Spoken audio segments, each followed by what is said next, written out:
अस्सलाम वालेकुम व्यूअर्स, कैसे हैं आप सब। खेत खाली पड़े हैं अभी क्योंकि फसलें काट ली गई हैं, तो खेत से मिट्टी उठवाई जा रही है ताकि पानी नहर का आसानी से लग सके। तो आप ट्रैक्टर ड्राइवर के ड्राइवरी चेक करें कि कितनी तेज़ी के साथ वो मिट्टी भरता है ट्राली में।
और चलो तो फिर हम भाग लगा गए हैं। हां हम भाग लगा गए हैं।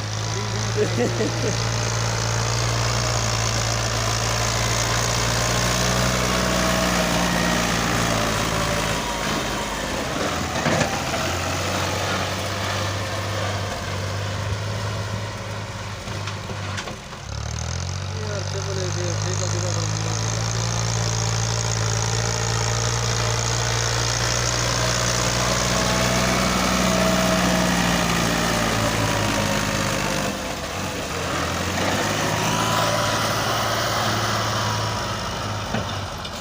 झावत पदरी करके देवनी।